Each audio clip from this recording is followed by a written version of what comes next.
Good morning, everyone. I'm Ann Cuppinger with the Community Technical Assistance Center, and we are so delighted that you've joined us for today's webinar.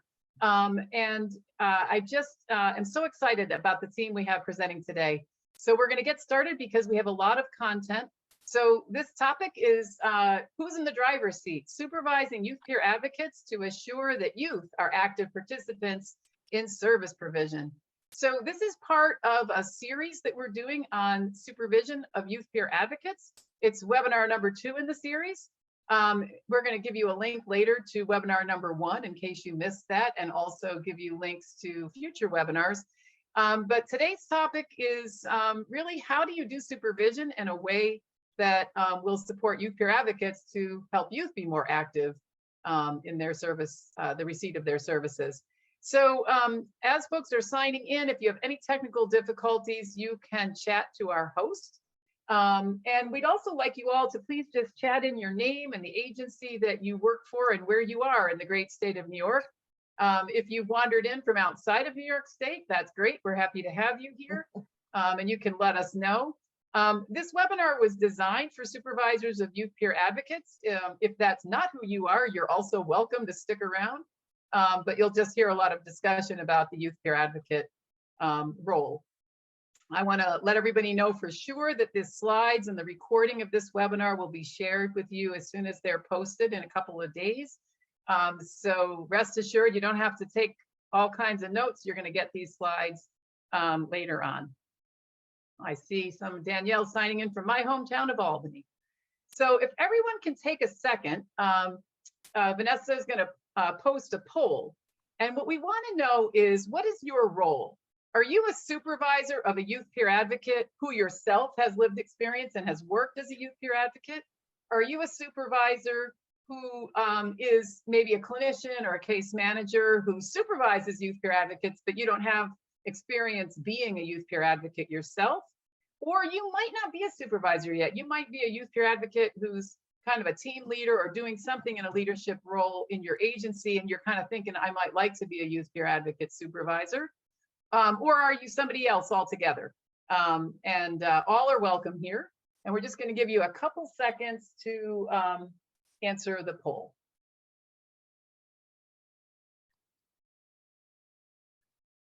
Let's see if we can get everybody to answer the poll. That'd be great.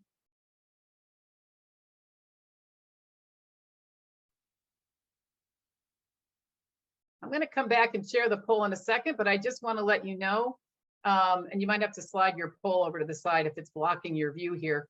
If you click this link when you get the slides, you can register for other webinars in this series.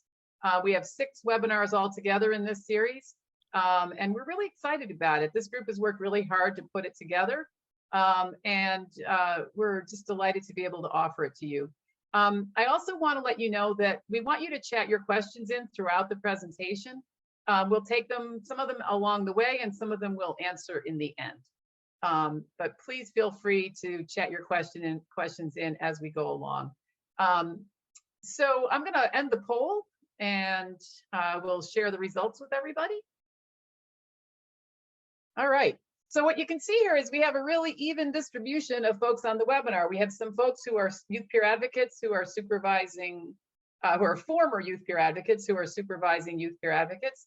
We have some clinical or case manager or other types of folks who are supervising, maybe family peer advocates, supervising youth peers.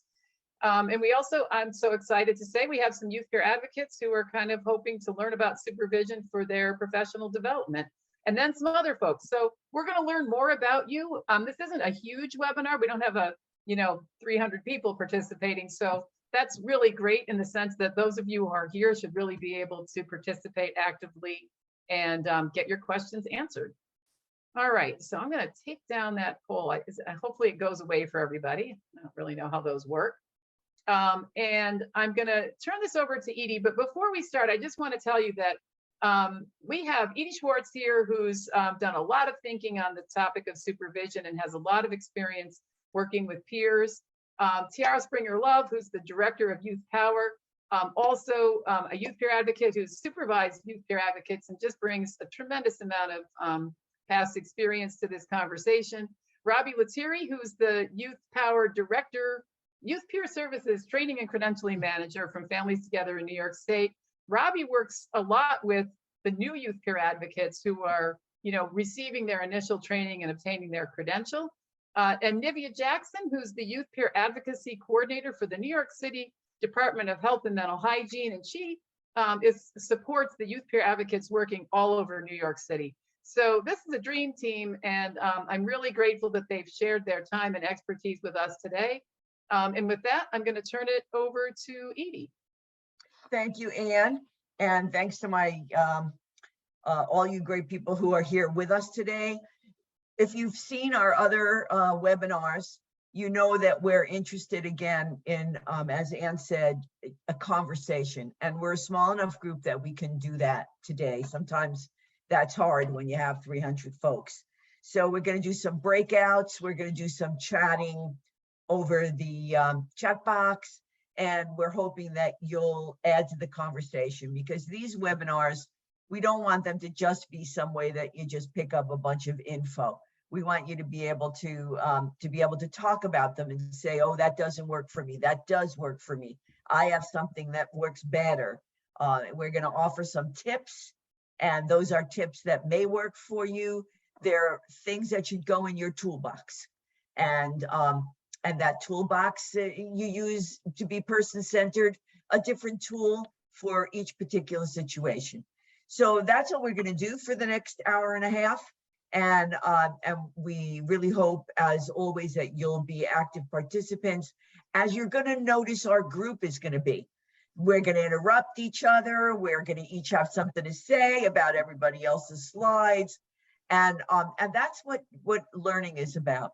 It's about sharing and joining in and giving opinion and listening. And one of the things that we hope it will do will be also to model what the supervisory experience should be, which is that we need to listen and respect each other's opinion and know that there's more than one expert in a room.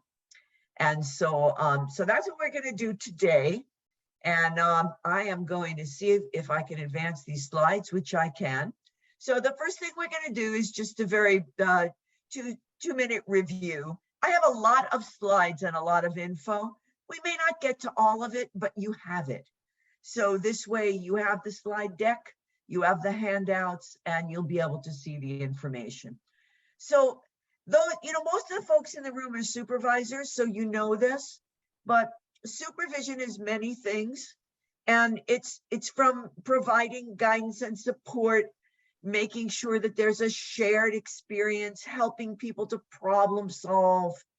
Some of it may be training, some of it is progressive discipline kinds of things, where you're making sure folks are on time, that the quality of their paperwork is right, that their productivity and attendance is right.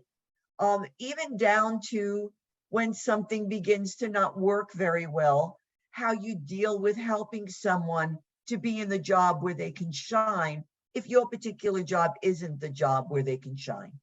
So supervision really runs the gamut of all of these things. Training is a very important thing. None of us would have jobs if there was no training. None of these presenters up here. But training is not all there is, because training is information sharing and knowledge dissemination. But through supervision is where you build competence and where you build skills. I'm sure you can connect to this yourself. When you sit on a webinar or read an article, you can't walk away and do something. You need to build your competence, build your skill in being able to do that. And supervision for the YPA is the place to do that. In the relationship between the YPA and the youth, the same thing holds true. Just giving out info, like you could go to school, here's a listing of all the schools you could apply to, and if you go on this link, you'll get the applications. That doesn't mean that the person has the competency or the skill to fit, or the self-confidence to fill it out by themselves. So the supervision and the working with the youth would assist them in getting the competency and skills that they need to follow through on whatever it is that they want to have a full community life. So this, when I handed the slides to Anne, she said, boy, everybody ought to put this up on their wall. So there's actually a handout. And so when you go to the resources, I took it and put it on a Word document. You could blow it up and put it wherever you might like. But this is what supervision should be. You know, it should offer a support for self-exploration for the YPA. It's a place to examine the relationships that people have. It's also a place for new skills to be learned. It's a place to process what's going on with the youth. It's a place for innovative new methods. Things like when the YPA says, how about if I try this and you never heard of it before? You think, wow, that's creative. Let's give it a try and I'll be there with you to make sure it works. It's a place to make sure that you support your wellness and that the YPA supports their wellness. It's a place to really reflect on who you are, both as a supervisor and a YPA and youth, and to look at your progress in meeting your goals. And it's a place to model. It's a place for you as a supervisor to model engagement, listening, and reflection. Because you're going to hear me say this a lot, but the way that you have youth in the driver's seat, one of the ways that's really powerful is to model it as a supervisor, to model that the YPA is in the driver's seat. And that requires listening and reflection. And we're going to go into that a lot. And then we're going to go into this a lot too, because you want to demonstrate mutuality.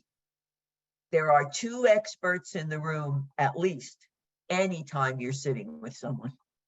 So when you are a supervisor, you know, I'm sitting here and I, as you can see from my gray hair, have many years experience, but I could not do this without my team of professionals who worked with me.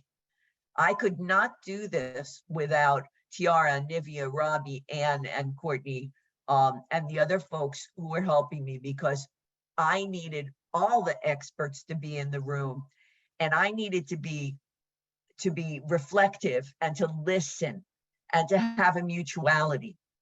And that is what we're asking you to think about as you supervise.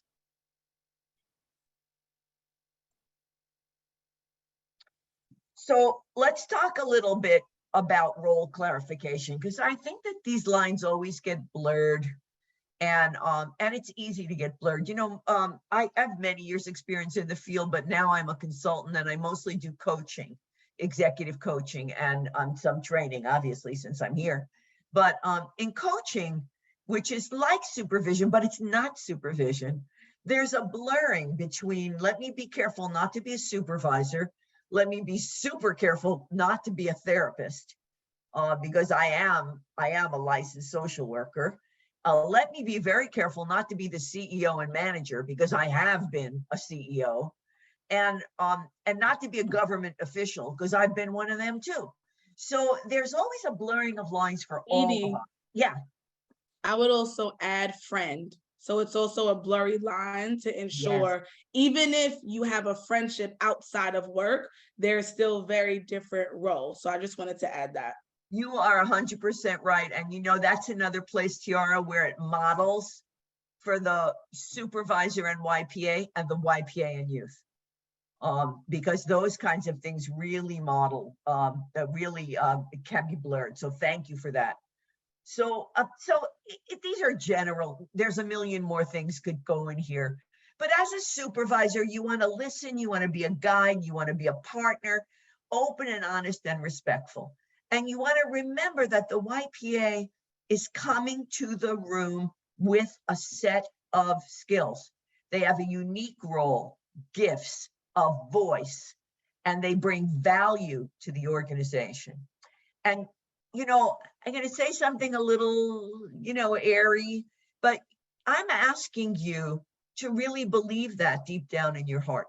Because if you do not believe that of the folks who you supervise, whether they're YPAs or adult peer advocates or licensed social workers or psychiatrists, if you don't believe that they have that unique role and they come with individual gifts, you really can't set up a mutual supervisory experience. It just doesn't work. So think about that. And, we can even talk about later, if you don't believe that, how you can begin to believe that. And part of that's going to be touched on in our next webinar when we talk about recovery and resilience and seeing supervision through a recovery and resiliency lens. Okay. So again, I said there's a lot of info, so I'm not going to go over every slide, but you're going to have this, and I'm going to hope that you're going to be able to read it. It's going to be useful for you. If you want to have a really good supervisory experience, and when you deal with mutuality, it means it's not all on you. The YPA has something that they need to do, and you as a supervisor have something you need to do. And for those of you who are in that 21% who were not supervising yet, but thinking about it, think about this really as well. How's your role going to have to change? So the YPA, when you're sitting opposite them in your supervision session, wherever that may be, whether it's on Zoom or in the park or in an office, they may not be feeling understood. They may not be appreciated as many of us feel, and especially young people in our behavioral health system. They may have not as much experience as you, and they may have not had a very good experience in the past with supervision, so they may be a little guarded. For you, you really have this golden opportunity to demonstrate how you can be useful and helpful to them, how great supervision can be. And one of the ways you do that is by really not being ageist and patronizing, really believing and listening, being person first, not pathologizing people through your language. And that really gives you that opportunity to help a YPA to shape their own role. It's almost like the YPA, again, working with youth about sort of holding their hand while they choose their recovery path, while they choose their resiliency path. The YPA wants to listen and not be pathologizing. And you want to do the same in supervision. You want to model that behavior. Robbie, did you want to add anything to that? You've done so much supervision. Thank you, Edie. I think you did a really great job explaining this, and especially emphasizing the fact that we shouldn't be pathologizing or patronizing YPAs. I feel like a lot of times agencies or organizations and supervisors alike almost brace for impact when they're preparing to onboard youth peer advocates, because they're thinking, oh no, we have people who are still in recovery or who are sick, and on top of that, they're kids. And that's a really degrading opinion. I mean, it can be valid, like playing devil's advocate, but I think youth peer advocates bring such a unique perspective and a unique service to the workforce. And if we can go into this from a strengths-based perspective, I think that can make all the difference. Rather than looking at it from a deficit base, say like, wow, this person is coming in here with a really unique lived experience and a lived expertise. They're going to be supporting so many young people, and these young people are going to be so much more engaged and active in their recovery and in their treatment. So just to really to emphasize that, and thank you, Edie, for doing this. No, that's great. That is great and extremely important. Yeah, Tiara, go ahead. I'd like to add also, to ensure a great supervisory experience, see where that young person is at. Like we always talk about we meet people where they are. All supervision is going to look different, right? Like, so you may not have to change who you are, but you will have to change your technique and your style, and we'll go into that a little bit later. And the reason why I wanted to bring it up here is, in my experience in being a youth peer advocate and also supervising youth peer advocates, a lot of young people come in and they think they got hired because they're supposed to know what to do.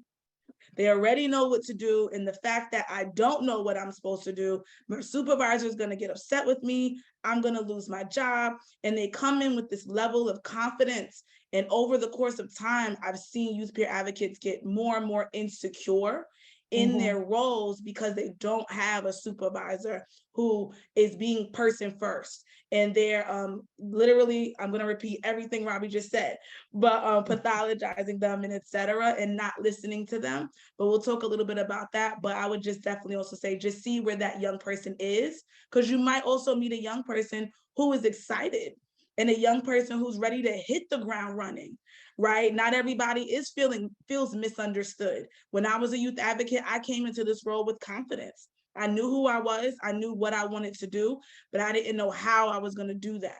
So I just wanted to add that to the mix. Absolutely. Can I just add something real quick? Who's Hey, that? Jackie.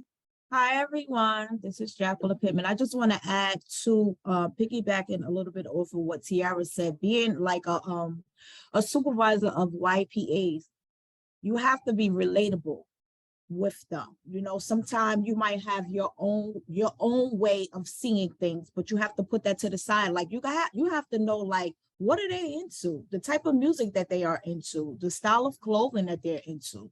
They want to know that, okay, you know, Mrs. Pittman is my supervisor, but she get me. You know, she can relate to, you know, some of the ins and the outs of what the youth are doing in their environment right now. So you can't just see things one way. You have to see the whole big picture when it comes down to working with the YPAs. Absolutely. These are great comments. We are actually going to have an opportunity now in smaller breakouts to chat about these questions. And because your comments in the chat box are fabulous. And Jackie, your comment was great. And I want to give everybody an opportunity to make some more comments, although breaking in and talking is fine. So here are the questions. They're going to be in the chat box. And we don't have to hit them all. We're just going to have a discussion. What are the biggest challenges? What do I spend most of my time doing? What do I think about the YPA service model? And how do I talk with others about the concept of recovery and resiliency? So those are the questions. You're going to meet with Tiara, Nivea, and Robbie, and you're going to be put into breakout rooms. So Vanessa, go at it. You're going to have just a short 10 minutes. So just start to bring everybody back at like 9 minutes, Vanessa. And we will come back, and Tiara, Nivea, and Robbie will just report out on what went on in their breakout room, and it'll give everyone opportunity. So we'll see you in a couple minutes. We needed more time. That was deep. I know it's way too short. Yeah, that 10 minutes wasn't enough. It was a tease. Hey, we've got 6 webinars in this series, Jackie. You keep coming back. I have them all on my calendar. Good. I'm bouncing from meetings to meetings. I had a support group going on. I had a clinical meeting going on. I had this going on today. I'm like, oh my God. Well, then we feel honored that you're here. Thank you. We do. You know what? I always, these kinds of things for us are always the last thing we choose. But the truth is, we need to give ourselves a gift sometimes and just be a part of something for us. Right. So I'm proud of you. Thank you. I try really hard to give myself those gifts occasionally that allow me to think and reflect, you know, because we have so much stuff to do all the time. And then I'm able to see the people from upstate. I haven't seen y'all in years. Okay, are we all back? Yes. Looks like it. Okay, so we didn't have very much time to talk, but it was a little bit of a taste, and I know you all have plenty to say. So I'm going to just ask our leaders, our group leaders, to just share a little bit about what went on in their group. So Tiara, you're top on my list of Zoomers here. You're the face I see first, so I'm gonna ask you Okay. first. Or I should say, you So know, I had group 2. So I had group 2, and there were different experiences shared. So some things we talked about is when youth advocates come into the role, the job description is not a direct reflection of the actual work that they'll be doing. So sometimes it's a little overwhelming when you work in a facility or you work in that program and you've learned that it's way more administrative work than you initially anticipated. So that came up in conversation around struggles. We talked about how some people in the group spend time talking to leadership about them understanding the role of a YPA and understanding some of the accommodations that are needed for YPAs and the supports that are needed, because some staff don't need those same supports. So some people find themselves having to be tactful and strategic in justifying while they're allowing a YPA to, let's say, come to work a little bit later.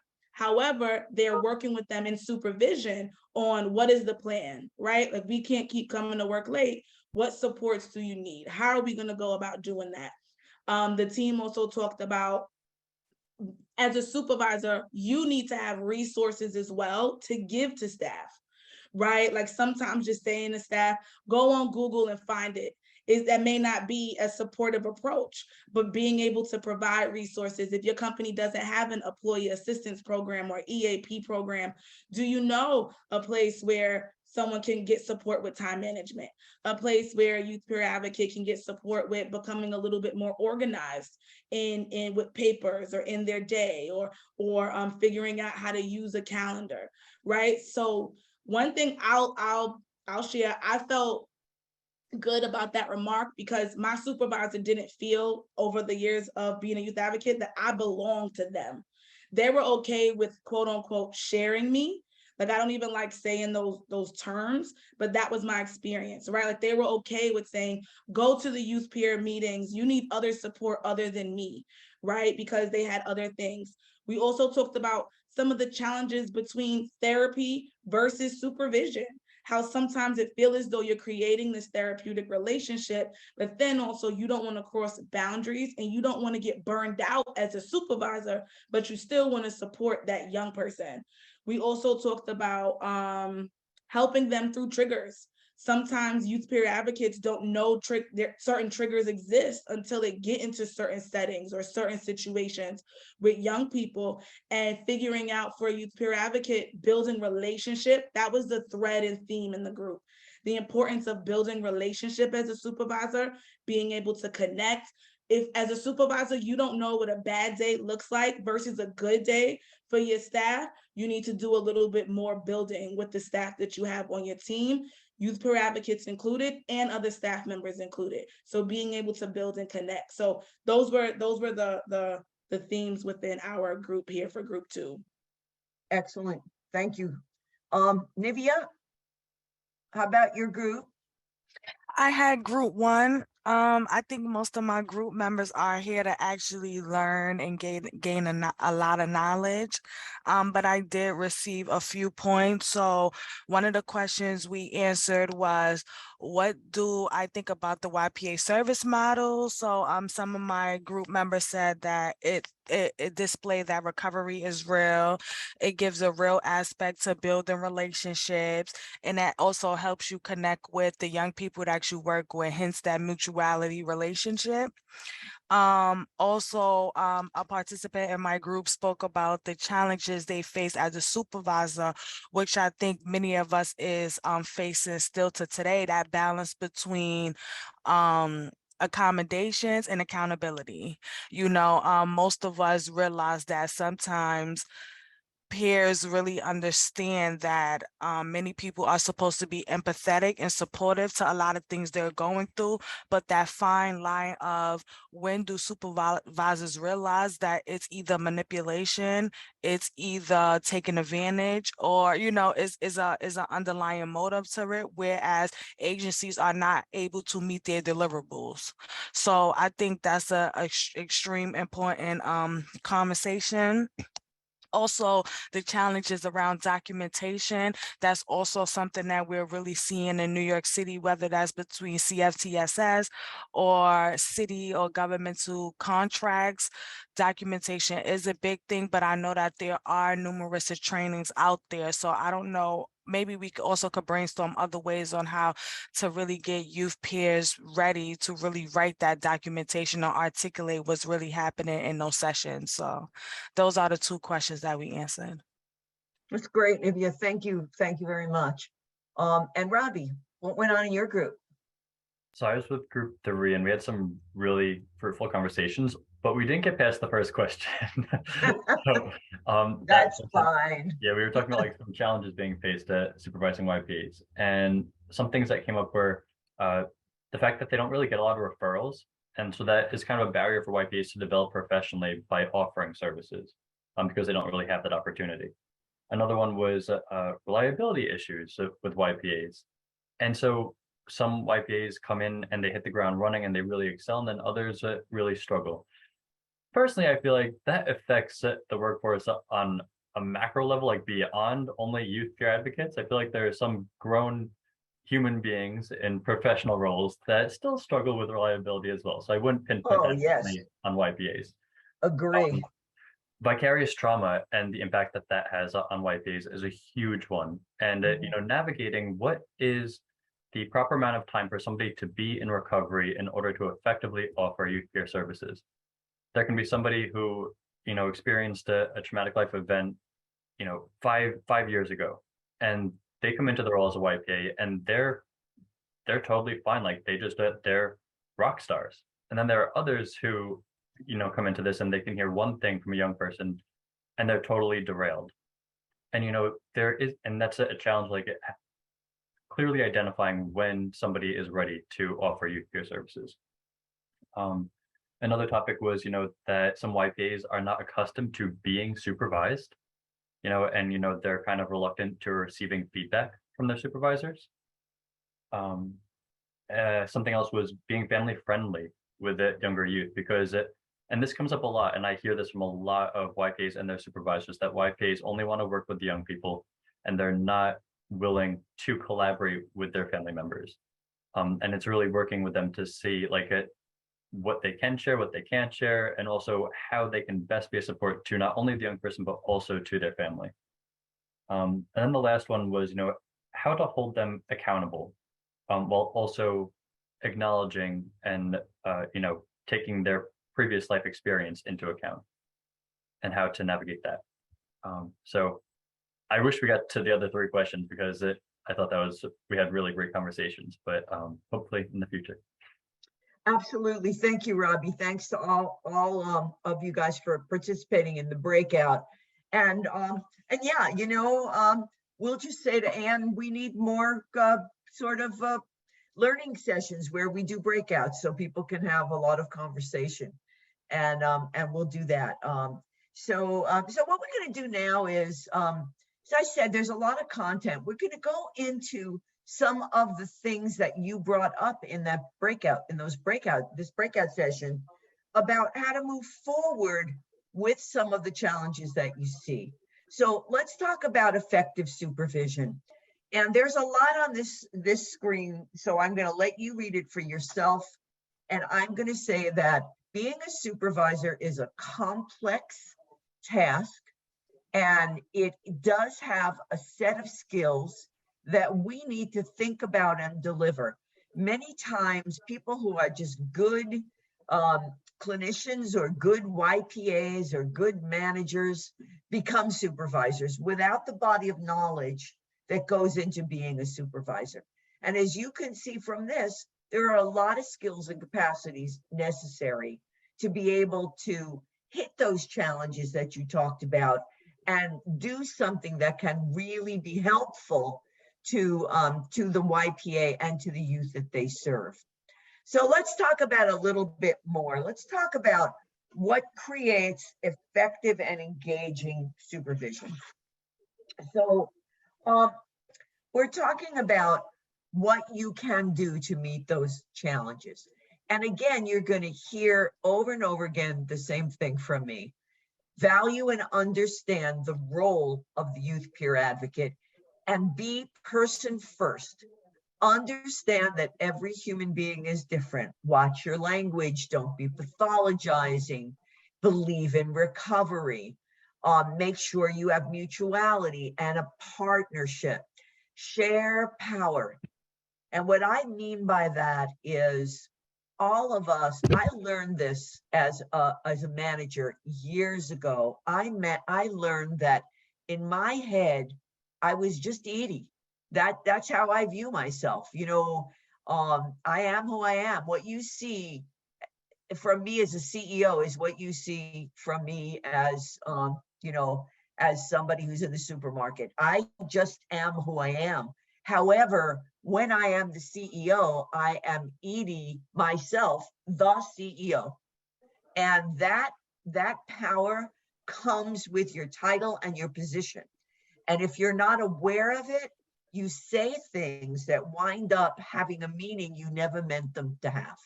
And what I'm saying is be aware of it and share that power. That will not make you less powerful. It actually makes you more powerful when you share, because you then get input and you learn and you grow. It's very boring to reach the top and never be able to learn and grow. That's horrible. You know, I'll share one more story and we'll move around, and that is that my specialty is management and effective management, mostly with adults. And I have done supervision and spoken on supervision many times, but not so much with youth peer advocates, with adult peer advocates, and with adult traditional folks and in our field. And I have had a chance by learning from our team, from Tiara and Nivea and Robbie and Ann and Courtney. I have learned so much, and it's been so much fun learning at this stage of my life and career. So sharing power, having mutuality, understanding that other people know more than you about some things, but you may know more than them about something else. And that is really the way to feel good for you about your job. It's self-help for you. Can I just chime in and say one thing with the shared power? Absolutely, Jackie. You also want to speak to the potential of that person, you know, who they can become. You want to instill that in them to give them courage that you can do more. I say that because I'm looking on the screen I was on last week. I saw Kathy. I had supervised Kathy Kent. I see Tiara. I supervised Tiara. I see these young ladies are doing remarkable work in this field. You know, doesn't that feel great? Meeting Nivea at the meetings. I see Nivea. I'm hearing Robbie. I have never met Robbie, but me hearing him, I'm like, wow, he's powerful. Yes, he is.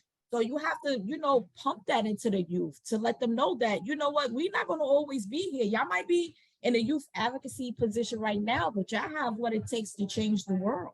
So I just say kudos to y'all. You bet. I agree with you 100%.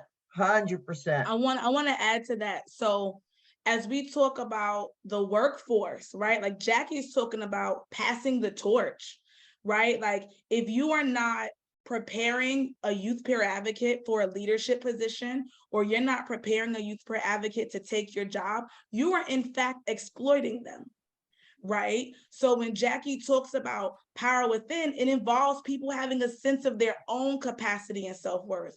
And like I talked about earlier, sometimes you may not come into the job feeling secure and confident, but you know you want to do this work and you're not sure. And like Edie talked about earlier, what our role is as a supervisor is to give people the opportunity to shine. And even when we have this power within, it allows people to recognize when they can also help another young person to do that. So when we talk about passing the torch, when you help a young person feel empowered in their own role, then they can also help a young person feel empowered when it's time to sit on a treatment plan meeting, when it's time to speak up about being bullied, when it's time to speak up about what's going on in community and being of service to community. So I just wanted to add that, right? Like, if we're not training youth peer advocates for leadership, supervisory roles, and we want to have power over and not power with, we need to definitely check ourselves in how we're supervising. Absolutely. You know, when I started in this field in 1980, some of you weren't even born, there were no youth peer advocates. There were no family peer advocates. There were no adult peer advocates. It's really just a fledgling organizations that started in the 70s and there was no recovery rehabilitation, no psychiatric rehabilitation. And there was a handful of people, like 4 or 5, and it was like pushing a boulder up a hill. And now I can retire. That's why I could retire, because there's an army of people who believe in recovery, who can take over.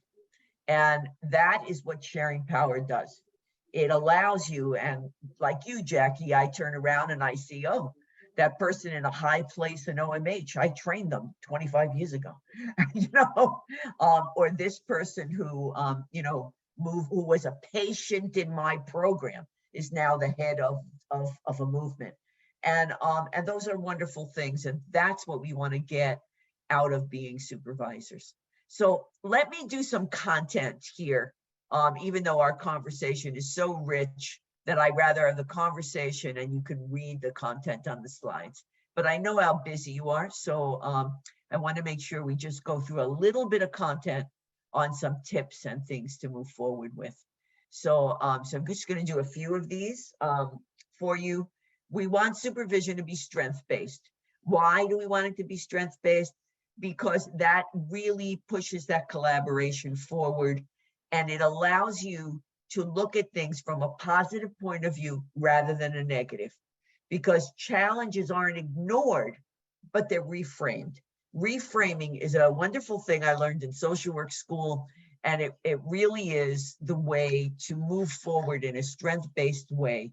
Is yes, there are weaknesses, deficits, all the things we were taught about, but they're only challenges to be overcome. And then we can use the feedback from those challenges to really create active ways that we can move forward.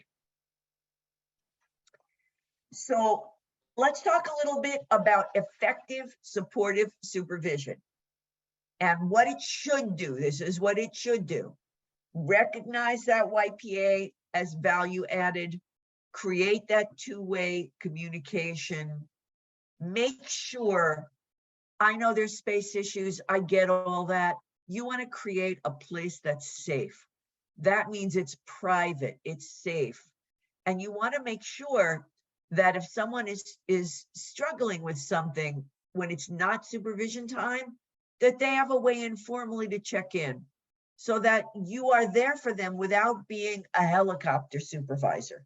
You know, you don't want to be running everything for them and answering all questions at all times. But the more, you know, I remember years ago, this was like, some of you are going to laugh at me because now it's so normal, but I ran one of the first programs where there was a 24-hour check-in for participants, and everyone was like, oh, I'm going to be bothered all night. And I said, no, when people know they can reach you, they won't call. And that was the case. Nobody ever called in the middle of the night unless it was really horrendous, but they knew that they could, and that made it easier to wait for the morning. So you want to make sure that informal check-in comes.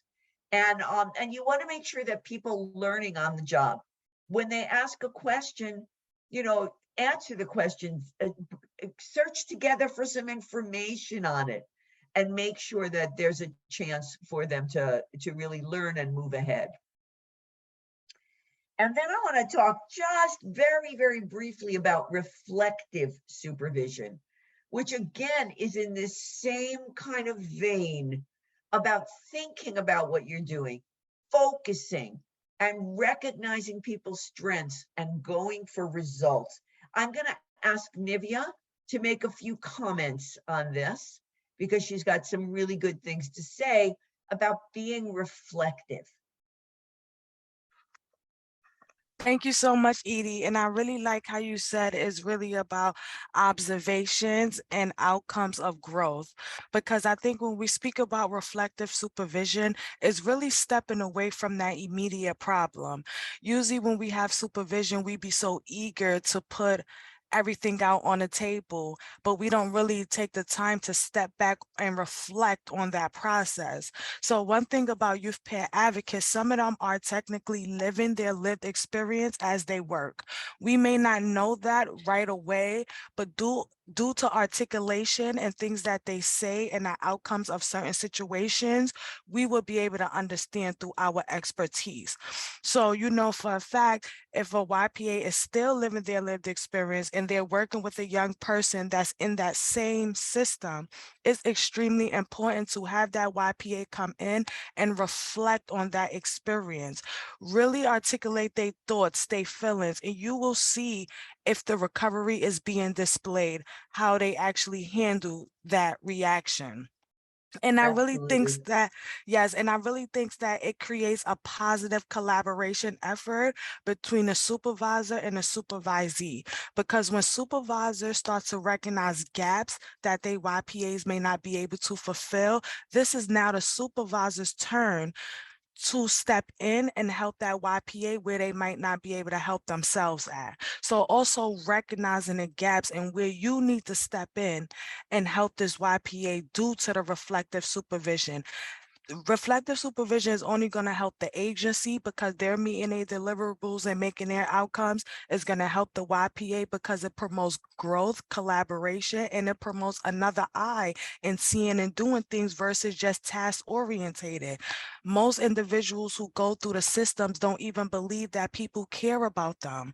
Most of them don't even be asked, how was your day? How did that feel? You know, most of them is just a number, and they don't want to be seen like that no more. They want to be seen as humans. So the more we reflect with them, focus, recognize, it will come out positive results for all levels, agency, youth peer advocate, and the team. So I really enjoy this concept. Absolutely. So we are going to talk very shortly about this because our next webinar is all about supervision through a recovery lens. And so I just want to give Tiara the floor for a minute or so to begin to introduce you to what supervision through a recovery lens might look like. So thank you, Edie. So the first time I heard about recovery was through Youth Power in the mental health sense, right? So I also used to run an Oasis recovery clubhouse, and I was able to bring this concept of recovery around not just substances, but life. And one thing that I always talk about is how recovery, work, and employment is a part of your recovery process, right? It's not I'm recovered, right? And now I got a job. No, recovery is ongoing, and there are different things in our lives that allow us to ebb and flow, right? Like it's also not linear, right? I want to add that recovery is not linear. And as supervisors, we talked about connection and connecting and knowing what a good day looks like versus a bad day for your staff person. So when it comes to recovery, we need to frame challenges as learning opportunities, not in this place of coming from a place of being punitive. Why did you do that? What's wrong with you? What happened? No, let's be strength-based. Hey, I noticed you took an attempt at that and it didn't go so well. So let's dive a little deeper. What could we have done better next time, right? Really being reflective. Recovery-oriented supervision should also support the development of the individual's professional goals. Do you know where your youth peer advocates see themselves in 5 years? I see in the chat, there's a conversation about continuing education credits, right? Jackie's, and just because Jackie's here, I'm gonna say it. When I was a youth peer advocate with Jackie, watching Jackie go to school as a supervisor was something that was encouraging to me.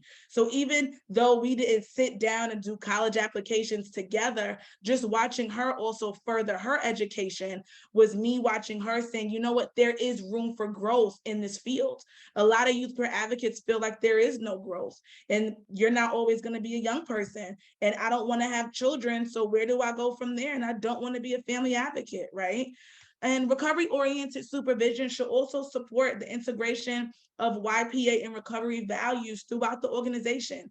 Do you even know what the recovery values are, right? Some of them are, your supervision should foster hope, right? It should be person-driven. Is the youth peer advocate leading the supervision, telling you what they need?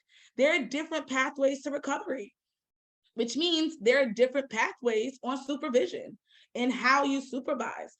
No, will you be supervising Robbie the same way you supervise Nivea?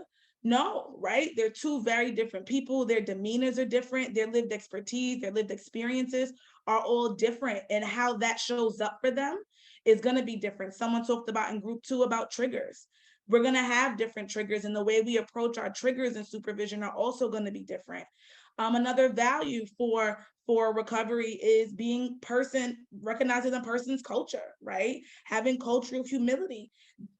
When we think about power, think about culture, because every culture sees power differently, right? So how does that person, how they've been raised? Do they see you as an authoritarian figure and they have to listen to you just because you're their supervisor? Or do they come from a background where we have shared experiences and shared power? I say all the time to the staff, I bleed red blood just like you. Nothing makes me better than you. Nothing makes me different than you. We are here to make sure we are servicing community. This is about community, but I need you to be well in order to service community. So as your supervisor, how can I support you and respect you enough for you to be well and not cross boundaries? And respect is another value within recovery-oriented supervision, right? It's a partnership. It's not me talking at you. Yes, we're going to do a brief check-in. How are you feeling today? But hey, also, how is that agenda coming along for your next group? Like, we still have to go over some formality, but I also want you to know that I'm invested in you and I care about you, and that I care about you enough to care about the young people and the families that we serve, and also the agency and community at large, because we are the communities that we serve. We are all one traumatic experience away from not having a job. COVID shook us all up, right? Some people were laid off. Some people didn't have jobs. Some people suffered with homelessness. Some people suffered with not even being able to have access to their medications. So really just thinking about how are we utilizing strength-based approaches and recovery-oriented values, which you can find on the SAMHSA website, recovery-oriented values in supervision. Thank you, Edie. Thank you, Tiara. And you can also find it for an hour and a half in the next webinar. So we're gonna be. It's so important. We're gonna zero right into it for an entire webinar. It's the very basis of what we do. So again, I want to touch on this briefly. We can't all have had challenges in our youth. We can't all have been YPAs before we became supervisors. It's a fairly newish field, but I'm calling it the gold standard in peer supervision. I'm calling it that it's something to remember, that helping YPAs to move up into supervision is extremely important. And I'm going to ask Nivea to just give us a couple of minutes of why it's so helpful to have had the experience when you become a supervisor.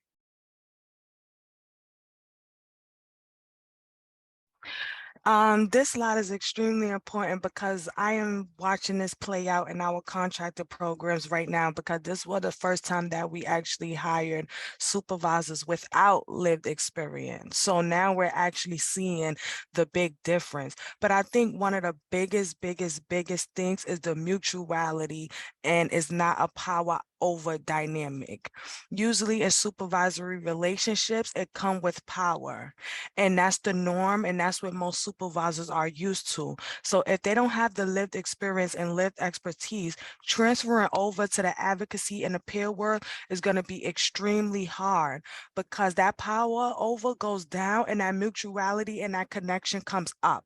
And in this role, you have the power to share your lived experience with your staff, versus in a regular supervisory role that is not needed, or in most agencies you cannot do that, which means that that supervisor may still be living experiences, but I don't know about it. But the way they're coming at me can be very judgmental because they have to follow the policies of the agency. It's not so flexible as peer support or advocacy. So it kind of washes their hands in a way. And also one of the big things, and I always bring this up, is our code of ethics. Before that did not exist. We have a code of ethics now with our credentialing that shows us exactly what we need to do as peers. And I think that document is extremely, extremely important. And in that document, it shows us that this is a mutuality. You have to share your lived experience, and this is how it have to go.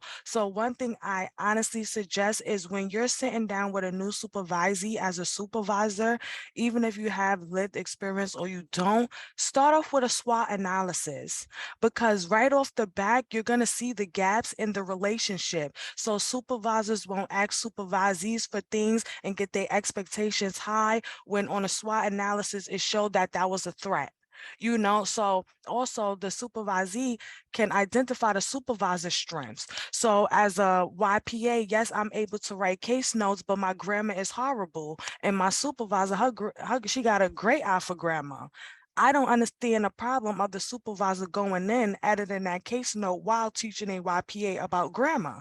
But that usually don't happen. It's like Tiara mentioned, go on Google, find this, go here, go there. We send in the YPAs all over the world when that's supposed to be the partnership and the connection that they're looking for. So we need to really start illustrating this gold standard within house so it can be illustrated out house.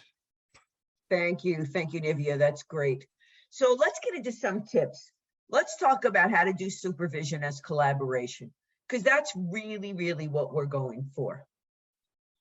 So here's a couple of suggestions, okay? Start to look at strengths, successes, and skills for the YPA. Focus on how to use those strengths to meet challenges. Don't just focus on challenge. Focus on strength first. You could say, let's talk about the most successful activities that have gone on since we last met. Don't start right off the bat with all the problems. Let's start with what worked and then transfer what worked. You know, the sign of a really good employee that you've supervised is they take something they learn in one situation and apply it to another. Ask simple questions to help people focus mindfully on their work and on a recovery and resiliency kind of work. Make sure that you're person-centered. We've talked about this. Know each particular person. If you supervise one person, you supervise one person. You know what I mean? Everybody's different. You have to change your style to meet the way someone is. I often say to people, are you saying it in a way that they are hearing it? If they are not hearing it, do not blame them. It's that you're saying it in a way they cannot hear you. So change the way you say it. Commit to understanding the work ethic, the personality, and the way that each particular YPA can hear you. And so be willing to struggle with that and to face things that are difficult, and make sure that you always have stand by the humanity and dignity of each person, and always be flexible and creative.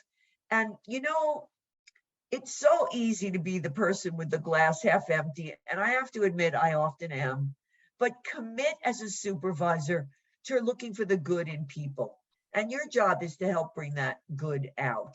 So let's talk a little bit about collaboration and mutuality. You know, peer advocates of all kinds are natural bridge builders. And, you know, the strength of their work lies in that mutuality. And again, I've said this, I'm going to say it again, your supervision needs to model that for them and yourself, that mutuality and that understanding and that collaboration.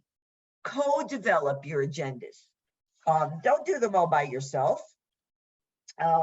Develop them together. Relinquish power. Don't be the expert. There's two experts in the room. We also want to encourage what I call supervising up. And we have a whole webinar on this.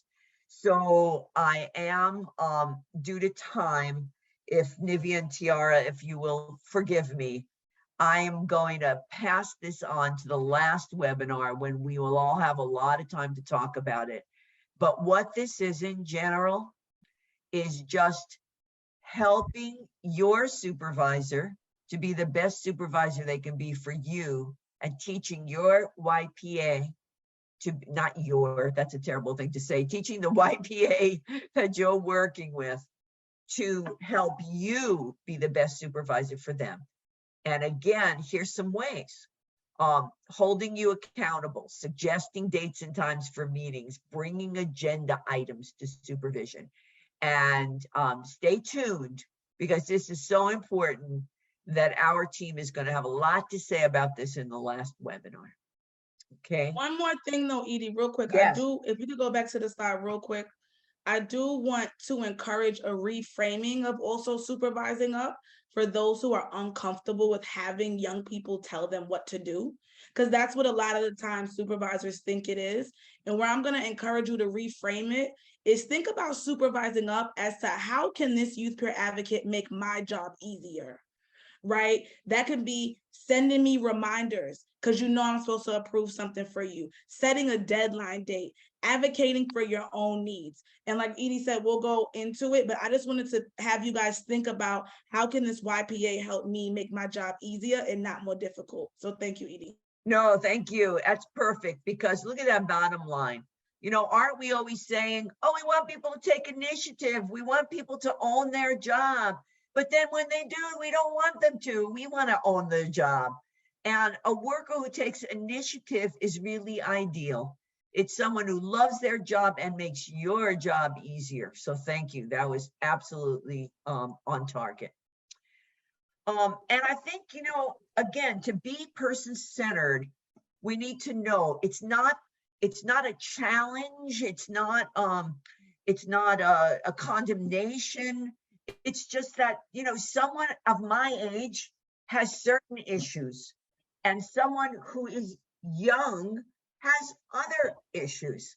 And when you're working with a youth peer advocate, these are some of the issues they may or may not be dealing with. It might be that there's some instability in their life in general. Think about, when I was 21, I dropped out of a PhD program, went to California to be a musician. That's what I did in a van with my dog and my band. There was a bit of instability in my life in those days. So that might happen. There might be career paths that you change. I entered school as a phys ed major. I wasn't thinking about being a social work supervisor. And so these are the kinds of things they may not be so great at self-care. They may just be learning their job. They may be new to it. So just remember that you're dealing with someone who may not be in the same developmental phase as you. Robbie, did you want to add anything to that? Not right now, thank you. Okay. Edie, can I just add? You Also, certainly can. Supervision should not be a time to where your supervisee is afraid to even come to supervision. Absolutely. You want to set the forum that they're supposed to be comfortable. It shouldn't be like, oh, wow, I'm about to be penalized. That's why coming from a strength-based approach will make it much more easy opposed to them coming to supervision like I'm in trouble. I never like staff feeling as if though once they come to supervision, it's because of something that they didn't do or something that they did do. That's not the forum for supervision. You're right. And that fits right into this. Did you look at my slides before? I don't even have it. I would just like to build say, a strong supervisor alliance and have a place that's safe and a place where people can feel really comfortable. Edie, yes. Robbie was trying to say something too. Oh, I'm sorry, Robbie. Go ahead. Thank you know you. what? I've got my chat box over your face. Okay, my apologies. There No we go. worries, all good. Thank you all. I was just gonna make a quick point on the importance of the topic that has come up a lot recently, and that's supervising up. or like encouraging feedback from YPAs within your supervisory roles. And I think something that's really important is not giving the YPA the opportunity to supervise you per se, but rather it is simply just encouraging them to have a voice within your supervisory relationship. You know, asking what is going well, what is going wrong, like what can you as a supervisor be doing differently in their opinion. I think all of those topics can really foster a healthy supervisory relationship. I would Absolutely. add that too, Robbie, where not being afraid to ask the supervisee, how do you feel our relationship has been effective in your role? Like being open and even asking that question, how have I been for you as a supervisor? Have I been effective supervisor to you? And also being open to the fact that it might not be going well in their opinion. Because if you're going to ask the question, like they might not give you the response that you're hoping that they give you. Yeah. If by chance it is negative, like be open to having conversation. What can I do differently? How can I be a better support to you to help you grow within your role professionally? Yeah, absolutely. Thank you. We have so much wisdom on our team. It's really, as I'm sure we have in our audience. So why would we build these alliances? Why is it important? Because you get a better service. The YPA grows, you grow, the youth are able to achieve their goals. It all really just works better. So these are just some things I want you to think about mutuality. I want you to think for yourself. We don't really have time to talk about it for now, but think how you encourage mutuality, how you begin to set the stage for these kinds of things in your own practice. And if you can't come up with answers, then you know it's time to think a little bit about developing a supervisory practice that has more mutuality in it. So I'm going to tell you that that it's important to be a leader, and it's important as a leader and as a supervisor not to be the smartest one in the room, not to be the one who has the last word, but to be the one who communicates that other people have worth and potential, because that's really what the gift is that you have of supervision. And we're gonna, as we come into the home stretch here, we are going to talk a little bit about that. This comes from something called the pillars of peer support. And it really just talks about trust. And we've talked a lot about trust and honesty and being transparent and being vulnerable, not being the expert, admitting when you're wrong. You know, you can say something to someone and you can come back later and say, you know, I'm sorry, I was wrong. I made a mistake. Or I'm sorry, I left that out. Or, you know what, I thought about our session and you had something to say and I didn't let you say it. I'm really sorry. It's really okay. I don't know how to say this except to keep saying it. It does not make you less powerful. It makes you more powerful because you're vulnerable and you're human. And like Tiara said, we all bleed the same color blood. And there's no reason for you to be someone different than who you are when you're a supervisor. And when you supervise, don't just think about outcome or documentation or you know, or what's required of you by your supervisor.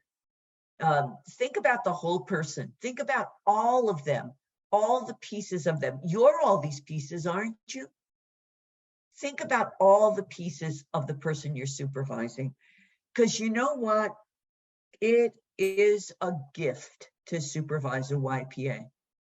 It's not a chore. It's a gift.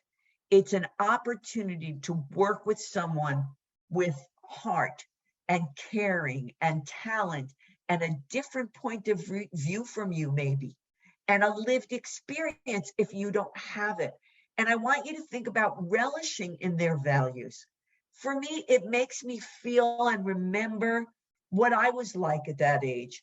And you want to celebrate that feeling of what you were like when you started out. And you want to make sure that you're listening to what folks have to say. Anybody wanted to weigh in, Robbie, Tiara, or Nivea on that? We're good? Mhm. Okay.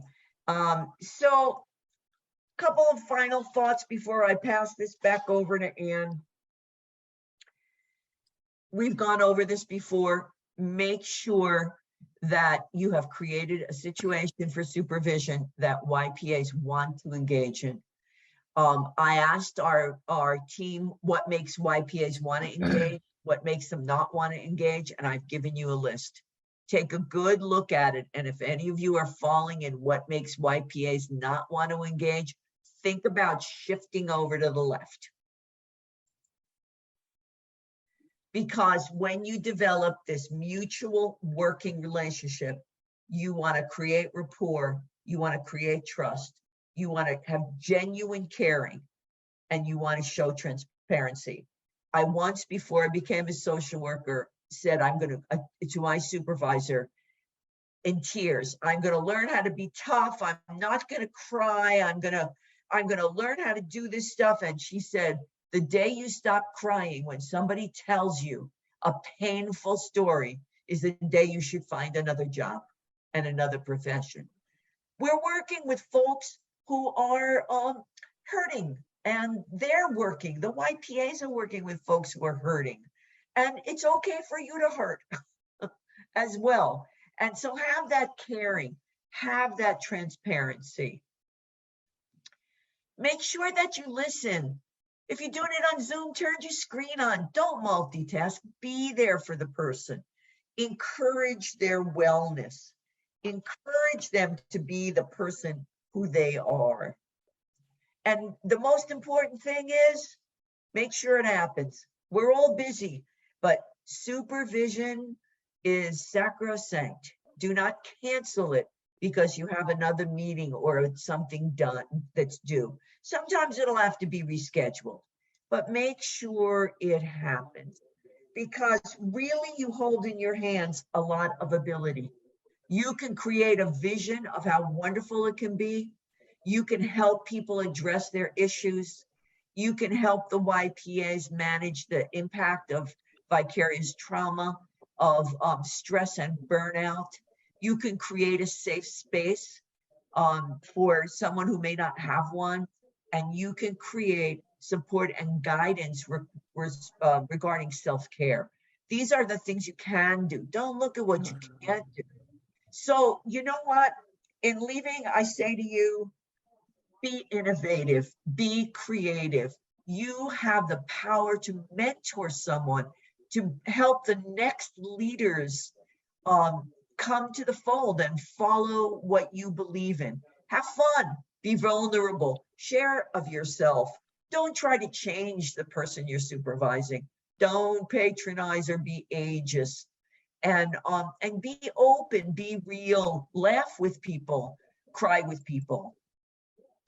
And I leave you just with this as I turn it back over to Ann to bring us home. A stream of meaning flowing among and through us and between us. This will make a flow of meaning in the whole group, out of which will come new understanding. There is no pressure for you as a supervisor to be the one who knows everything. Create the dialogue, create the understanding, create the mutuality. That's what's in your power. And with that, they will grow and you will grow. With that, Ann, I'm going to turn it back over to you. Can I just say one last thing, and I'm going to be quiet? Oh, please.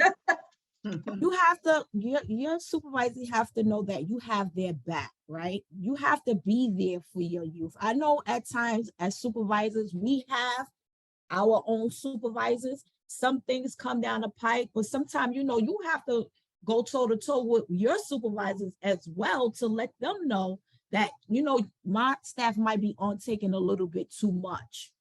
Yeah, we have deliverables, but some things they might not have the capacity to do. So you have to challenge, you know what I'm saying, supervisors as well when it comes down to your staff, because your staff need to know that my supervisor has my back. That's all I wanted to say. I'm gonna just add one more piece to that. Keep going. We sometimes tend to supervise based on how our supervisors supervise us. So if we're like, I'm doing fine and I get no supervision from my supervisor, so it starts to trickle down and we have to be intentional about making sure it doesn't. That's it.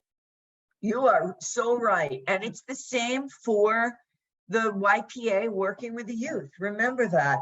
It's you're modeling that behavior of how they're going to get that youth in the driver's seat. Do you really believe that the YPAs that you're supervising can be in the driver's seat too? To be able to come to you and say, I need this, I need that, I need this. That's an advocate. You know, I always feel at the end of these webinars, like, you know, when you go to a movie and your mind is in this wonderful, beautiful space, and then you have to leave the movie theater and it's cold and get in your car or get on the subway. Like, I have to do these administrative things at the end, and it's like, ugh. Anyway, I just want to thank all of these wonderful presenters and all of you who came to this webinar and shared your ideas and your thoughts. I'm really glad that we have the size group that we can, you know, have these conversations. And I want to challenge all of you participants here, because I'm seeing in the chat, like, this is great, and it'd be good if so-and-so, you know, we could get more, you know, other supervisors to listen to it. If you yourself know someone who's supervising a youth peer advocate, or a youth peer advocate who is like ready to step up into a supervisory role, invite them to come to the rest of the webinars in this series. And you're going to get a link to that here in the slides. So this is just, look, we have a pre-recorded webinar on the credentialing process. You can take a look at that if you have any questions about how youth peer advocates get credentialed. You'll notice in the chat that Ragini and Vanessa have posted a link to a really brief questionnaire that we ask you to complete at the end of each of these webinars. You know, if we can get to 100%, that would be awesome. You can just let us know how we did today, and also let us know what other topics are really important for you that we cover. It'll give us some information to plan future trainings. So you can click on that right there while I'm talking. What you'll see here on this slide is a link to webinar 1, which was all about understanding the role of youth peer advocates, and you'll see a link to the next webinar. So if you just click that registration link, we'll get you signed up for October 25th. Again, there's also earlier in the slide deck, there was a link to the whole series. And I just, with that, want to thank every single one of our presenters for sharing so much wisdom. And for those of you who are participants, I chatted with one of my colleagues during the webinar that we need to save the transcript of this, because I want to figure out how we pull out all these pearls of wisdom and put together, you know, kind of a little tip sheet or something to really capture all the great ideas that all of you had today. So I hope we'll see you all on October 25th, and, you know, see if you can bring somebody else who might benefit from this series. And we'll talk to you all soon. Thank you very much for sharing your time with us today.